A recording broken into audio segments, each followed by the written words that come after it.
மகாபாரதம் இரண்டாம் நாள் போர் குறித்து முந்தைய பதிவில் பார்த்தோம்.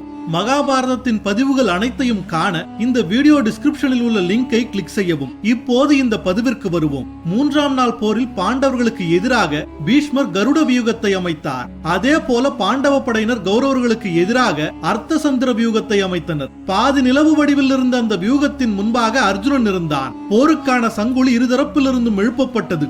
இரு படையை சேர்ந்தவர்களும் மோதத் துவங்கினர். மூன்றாம் நாள் போரின் ஆரம்பத்திலேயே பீமன் பலரை கொன்று குவிக்க துவங்கினான். அவனை தடுத்து நிறுத்த துரியன் விரைந்து வந்தான். அவர்கள் இருவருக்கும் இடையே நடந்த போரில் பீமன் எய்த அம்பால் துரியன் மயங்கினான். உடனே துரியனின் தேரோட்டி அவனை போர்க்களத்திற்கு வெளியே கொண்டு சென்றான். இந்த நிலையில் பீமன் தொடர்ந்து அனைவரையும் அசுரத்தனமாக தாக்கினான். இது ஒருபுறம் இருக்க அபிமன்யுவும் சாத்தியகியும் ஒரே தேரில் நின்று சகுனியின் படையை விரைந்து தாக்கினர். அவர்களின் தாக்குதலை எதிர்கொள்ள முடியாமல் சகுனியின் படை சிதறியது. அதே போல யுதிஷ்டனும் திருஷ்டத்யுமனும் ஒன்றிணைந்து கௌரவ படையை மோசமாக தாக்கினர். உடனே பீஷ்மரும் துரோணரும் விரைந்து வந்து அவர்களை தடுக்க முயற்சித்தனர். ஆனால் அவர்களின் முயற்சி பலனளிக்கவில்லை. மற்றொரு பக்கம் அர்ஜுனன் பலரை கொன்று குவித்துக் கொண்டிருந்தான். இப்படி அனைத்து திசைகளிலும் பாண்டவ படையின் கடுமையான தாக்குதலை சமாளிக்க முடியாமல் கௌரவ படை பல திசைகளில் சிதறி ஓடியது.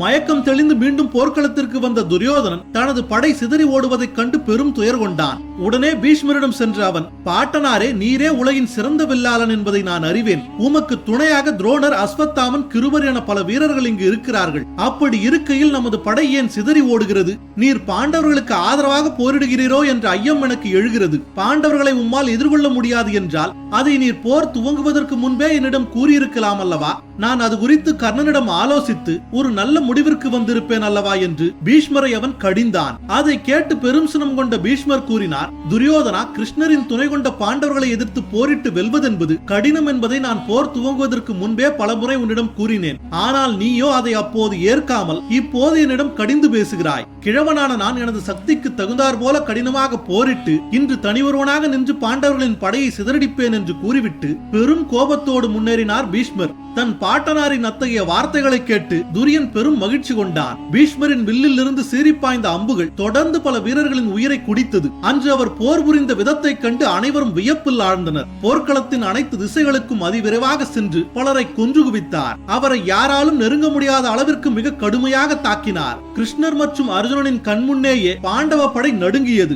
உடனே கிருஷ்ணர் அர்ஜுனனிடம் கூறினார், பார்த்தா, நீ இப்போது பீஷ்மரை உடனடியாக எதிர்க்க வேண்டும். இல்லையேல் நமது படை முழுவதுமாக சிதறி ஓடக்கூடிய நிலை உண்டாகும் என்றார். உடனே அர்ஜுனன் கூறினான், மாதவா, தேரை விரைவாக பீஷ்மர் இருக்கும் இடம் நோக்கி செலுத்துங்கள் என்றான். அர்ஜுனனின் தேர் விரைந்து சென்று பீஷ்மருக்கு எதிராக நிறுத்தப்பட்டது. அவர்கள் இருவருக்கும் கடுமையான யுத்தம் உண்டது. அதில் அர்ஜுனன் பீஷ்மரின் வில்லை துண்டித்தான். பெரும் சனம் கொண்ட பீஷ்மர் வேறொரு வில்லை எடுத்து அர்ஜுனனை மூர்க்கத்தனமாக தாக்கினார். அதோடு அவர் அர்ஜுனனின் தேரோட்டியான கிருஷ்ணரையும் விட்டு வைக்கவில்லை. அர்ஜுனன் மற்றும் கிருஷ்ணரின் உடலில் பல கணைகள் துளைத்து ரத்தம் வழிய துவங்கியது. பீஷ்மர் மீது அர்ஜுனன் கொண்ட மரியாதையால் அவன் தனது முழு திறமையையும் வெளிப்படுத்தாமல் இருந்தான். அதை கிருஷ்ணரும் கவனித்தவாறே இருந்தார். இந்த நிலையில் பீஷ்மரின் வில்லிலிருந்து தொடர்ந்து பல்லாயிரக்கணக்கான கணைகள் புறப்பட்டு பலரது உயிரை தொடர்ந்து குடித்துக் கொண்டே இருந்தது. பாண்டவ படை இன்றோடு அழிந்தது. பீஷ்மரின் கோரத்தாண்டவத்தில் இருந்து இந்த படை மீளுவது கடினம் என்று கிருஷ்ணரே நினைக்க துவங்கினார். ஆனால் அவரால் அதை பொறுத்துக் கொள்ள இயலவில்லை. அர்ஜுனனோ பாசப்பிடியில் சிக்கி உள்ளான். அவனை நம்பாமல் நாமே கவசம் தரித்து பீஷ்மரை கொன்றுவிடலாம் என்று கிருஷ்ணர் எண்ணினார். கிருஷ்ணர் இப்படி யோசித்துக் கொண்டிருக்கையிலேயே